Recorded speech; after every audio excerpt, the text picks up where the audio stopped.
Well, hello again, everyone, and welcome to our latest webcast that we're bringing you from Travel Weekly.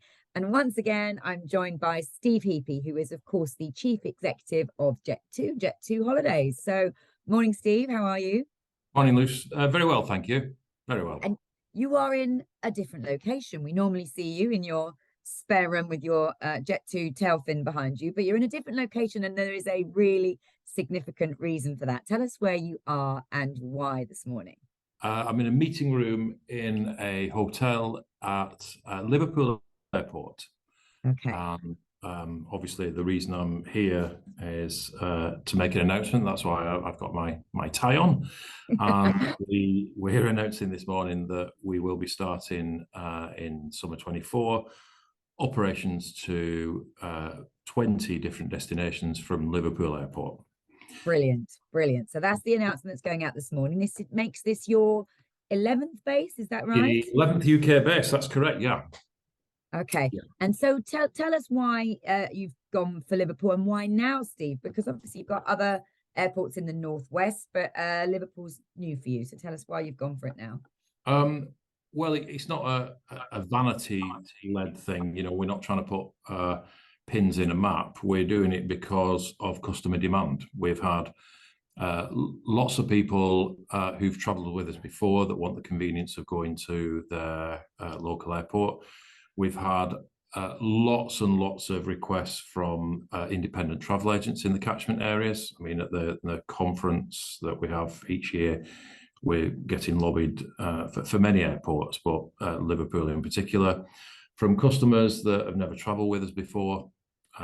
They want a real package holiday company in Liverpool Airport, and from the airport themselves. You know, there's huge demand for us to be there, and it would be good to serve their needs. Yeah.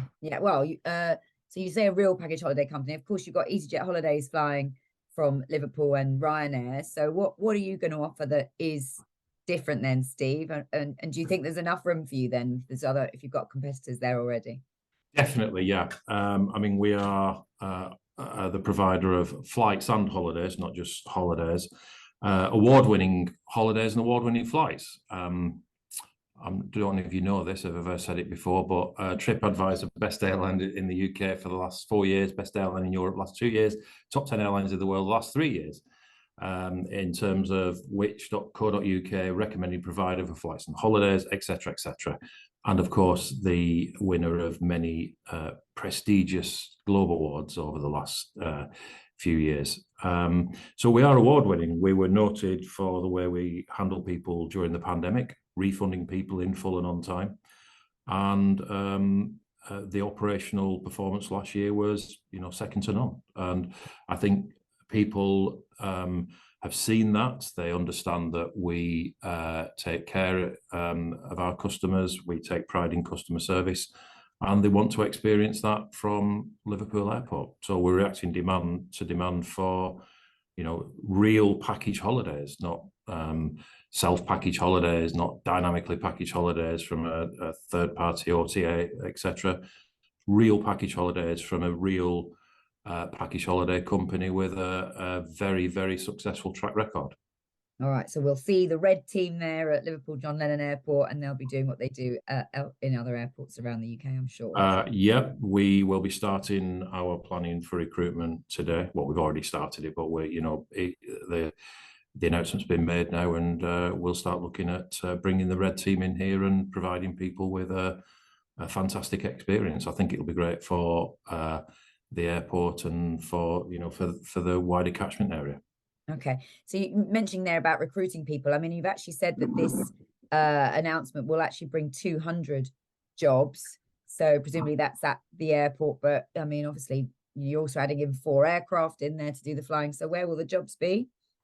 Well, there's our colleagues, which will be pilots, cabin crew, ground operations people, various ancillary roles, plus jobs that are created within the airport because there's more capacity, and then the wider local community benefits as well. So it's a great announcement for the area around the Liverpool in terms of job creation. Yeah, absolutely. Well done for that.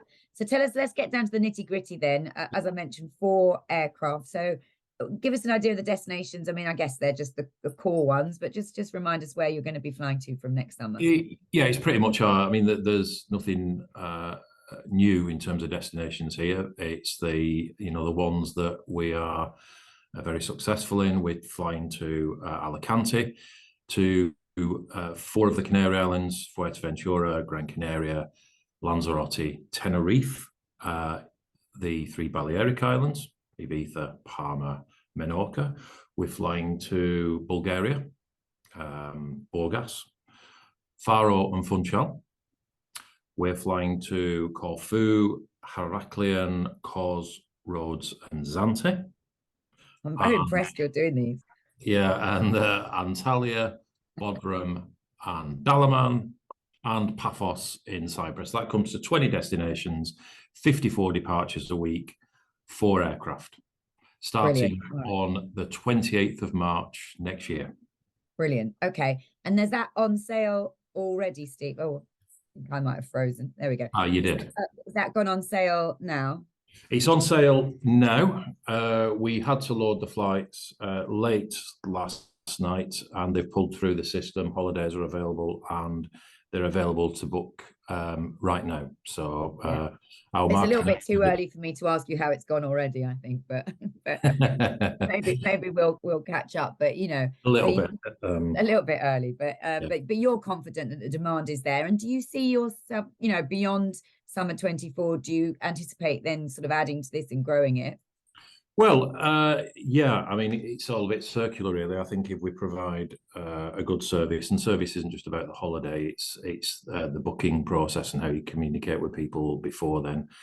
I think that customer demand will continue to grow and will, result in us putting more capacity on. Look at other airports we've launched over the last few years and how we've grown from the initial capacity to where we are now. I think once we launch our product and people realize that, real package holidays, award-winning package holidays and flights are available from their local airport, they will start booking with us, particularly those that were disenfranchised from their previous company that they did holidays with, or if they self-packaged.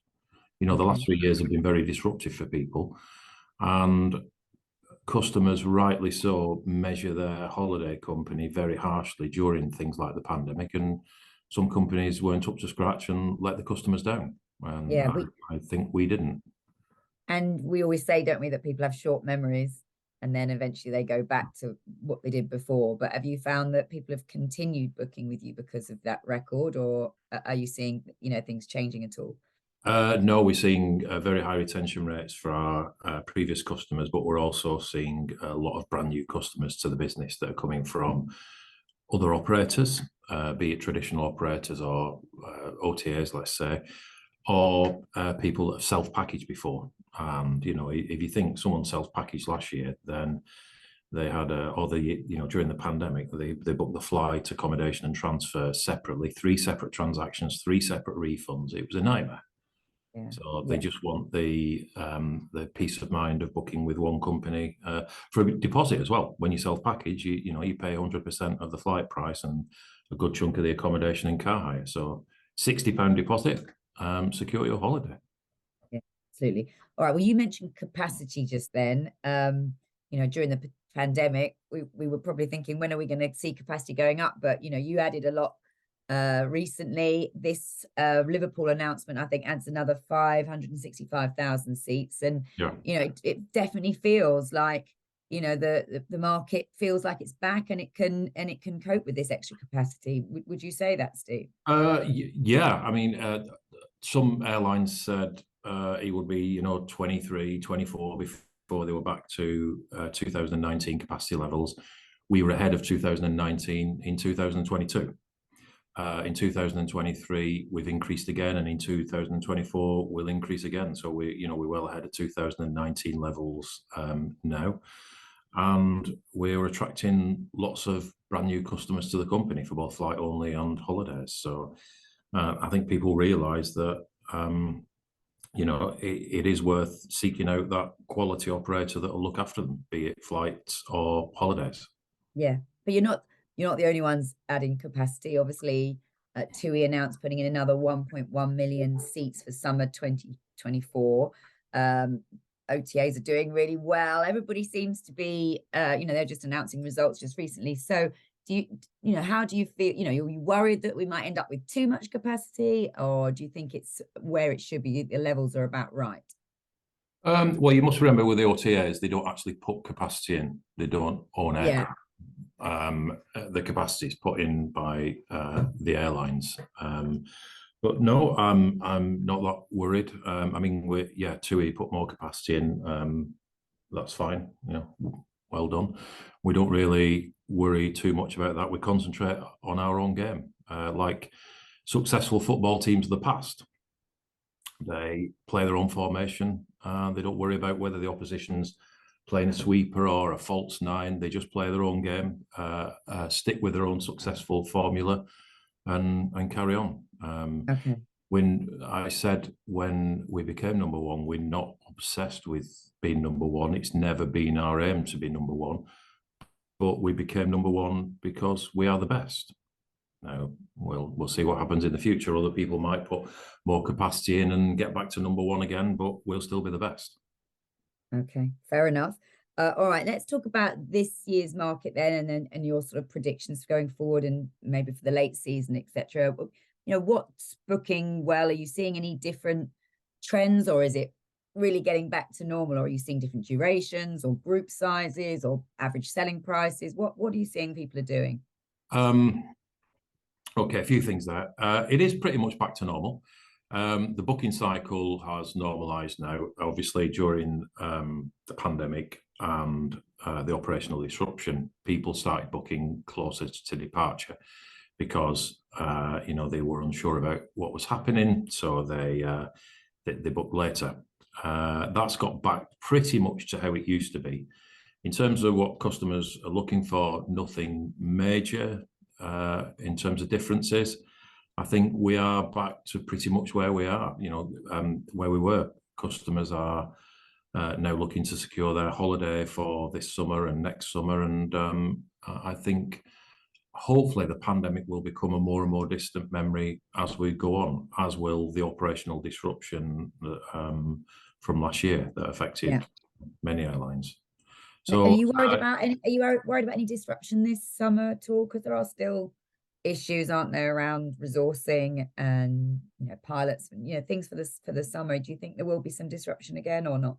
I hope not. And if there is, I mean, it's absolutely inexcusable. It was inexcusable last year, to be honest. But this year, I mean, many companies messed other companies and customers around last year and gave them a terrible experience. You have people on a holiday for 3 years and then ended up with the disruption, which was terrible. And if they make the same mistake again, I mean, they should just hang their heads in shame and fall on the sword, really. I mean, there's just no excuse at all. They've had a year to get this right now. They said never again, never again. Well, put your money where your mouth is and show that you are going to provide people with the service they expect, because the reputation of the industry, both during the pandemic, from companies that didn't refund customers or just provided credit notes or took ages to refund, and during the operational disruption last year, companies that just didn't care about their customers, the reputation of the industry was severely tarnished, and we've got to work at getting that reputation back. Yeah, I was going to say, do you think we have got are we still got a way to go to get the reputation back? Is it still a little shaky? I think so, yeah. I think people are still quite sore from last year. I think if we have a good year this year with little disruption and provide customers with the service they expect, I think we'll be back there. But we did suffer a lot because of the actions of many companies last year, and it didn't do anybody any good. And the trouble is, when something like that does happen, you get our political leaders that want to make changes and make sure it doesn't happen again, and very often they end up putting fixes in place that actually make the problem worse. Such as? Well, just more and more regulation when it's not more and more regulation we need. It's common sense and people taking the job seriously and recruiting enough people. I mean, it's pretty simple, really. You know what your flight program is, you know how many customers you're going to handle, and you recruit up to that number. I mean, it's not rocket science, really, but the last thing we need is more and more and more regulation. Yeah.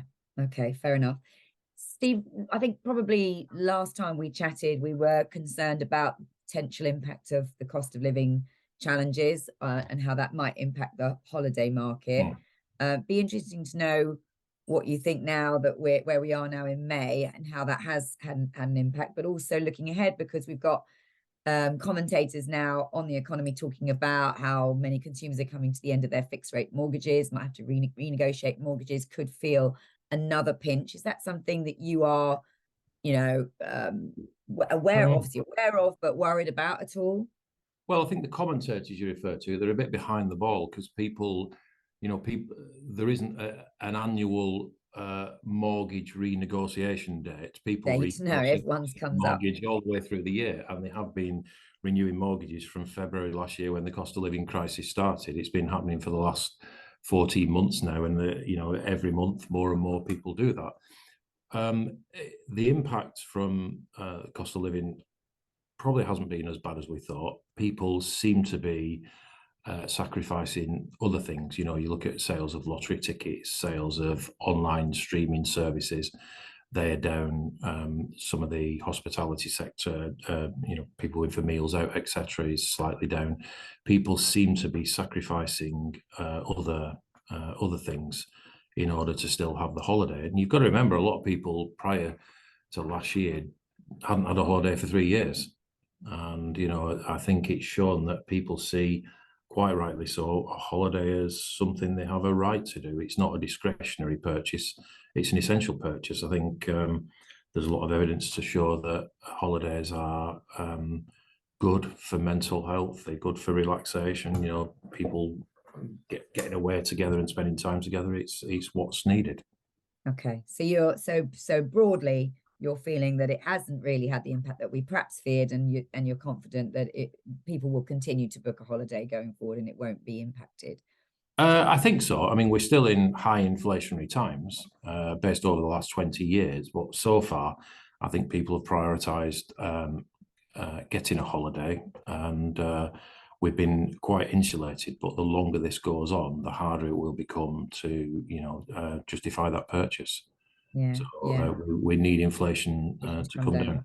And people very often forget, when inflation goes down, people are celebrating. Inflation's gone from 10 to 8%, and many people still think that when inflation drops, prices go down. Well, they don't. Prices are just going up by a slightly smaller amount. So, while inflation remains at these levels, prices will continue to rise. Yeah. So that's a cautionary tale, isn't it? There. What I was going to ask you, other than that, then, is there anything else that you are sort of thinking about looking ahead that could be an obstacle in our path, or things that, you talked there about too much regulation, obviously the inflation issue? Is there anything else that sort of, I know nothing probably keeps you awake at night, Steve, but you know what I mean? Well, we've talked about some short-term things. We've talked about disruption, we've talked about COVID and cost of living crisis. One thing that's going to be here for a long time, and I talk about this, I think, every time we meet, is the sustainability issue. I think everybody in the industry recognises that we need to do things, but there's a lot of things coming down the track that are going to add more and more costs to holidays. And I think the whole industry has to come together and try and find ways to become more sustainable and reduce our carbon footprint. And the government have their part to play as well. We need the government to put more investment into SAF, sustainable aviation fuel. We are behind our European and USA counterparts. The USA implemented the Inflation Reduction Act. The European Union have put money aside for the creation and support of a SAF industry, and we don't really have that mechanism yet in the UK. So we could be in the position where we are mandated to use SAF by the mid-2020s, but there's not going to be enough production in the UK because we've not invested in the plants. So, ironically, we're going to have to import SAF from other countries, and Which is given going to the be fact expensive. well, yeah, and you look at our history, as I said before, that we're the country that invented railways, the television, the telephone, the jet engine, the internet, graphene. We've invented all these things and created leading industries out of these technological advancements, and we're light years behind. We're letting everyone get ahead of us, and I think the government has to invest more into that. It's got to provide support to the industry. And what are they saying, Steve? Because I know you do have a seat at the table and you do lobby. Why are they not? Have they just got other priorities and money is needed elsewhere, or do they just? What do they say when you must ask them this? You must lobby for it. What's their response? We do lobby for it, and very often, people say, "Oh, we're looking at it," which is quite a frustrating statement. I mean, you can look at something from now till the day you die, and nothing actually happens.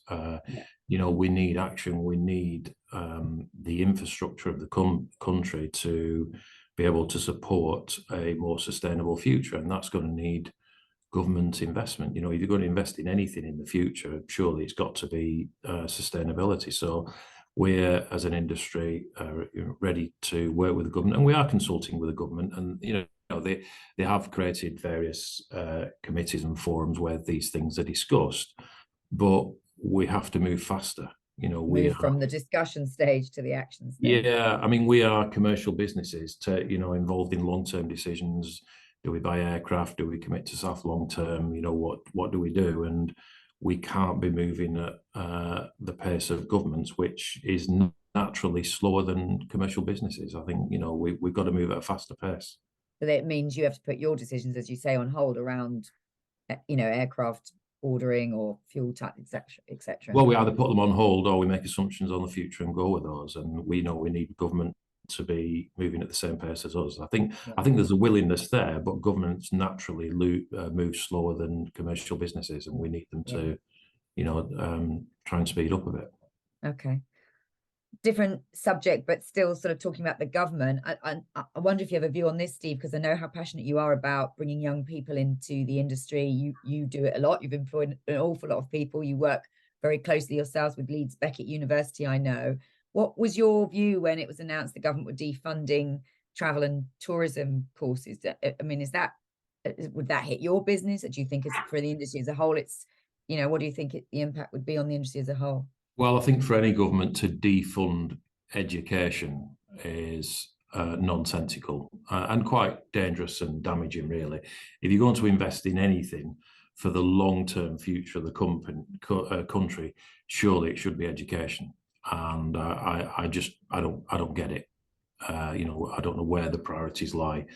But I think one thing the government should be investing in is education. We need people to be well educated. We need people that are passionate about the industry, that can contribute to the future of the industry. And we've got a very bright future, but there are going to be challenges ahead.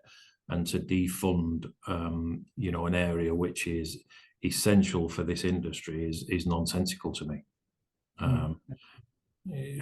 I don't get it. No. All right. I think you're not alone in that. And obviously we've been trying to cover that story and put some pressure on ourselves. So interesting to know your views.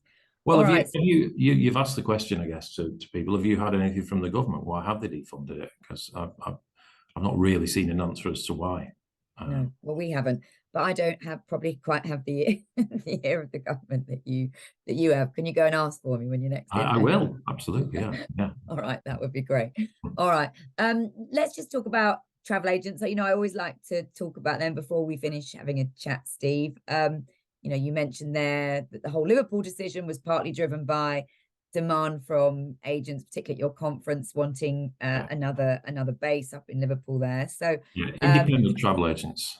Yeah, independent travel agents. How are they performing for you? Are you, if there was a while you were understanding of them because some of them were having to be closed, they weren't fully resourced. Are you feeling that they are now back up to speed? Is your trade business stronger again. Tell us how that's performing. Yeah, they've performed very well. I think we've seen people going back to the high street, getting back to their previous ways of booking, and I think, as I always have, there's a very bright future for the travel agents. Many travel agents changed the business model during the pandemic and started looking at other ways of attracting customers. You know, rather than just trying to pull people off the street, they started doing other things. And you know, the travel agents that have done really well are the ones that kept up with those things. You know, working more on social media, doing more to cultivate a sort of marketing portfolio of customers and keep them updated. They've carried on doing that, and they've been very successful because, you know, certainly independent travel agents, they're very passionate people. They know a lot about the destinations, and they can sell holidays and build excitement, and that can't really be done on a website. You know, you speak to a travel agent, say, "Oh, fantastic! I've been there. What a great hotel! You can go here and do this." You know, how good is that in selling a holiday and building excitement and anticipation? Travel agents have got such a big role to play in this, and I think there's a very bright future for them. Yeah.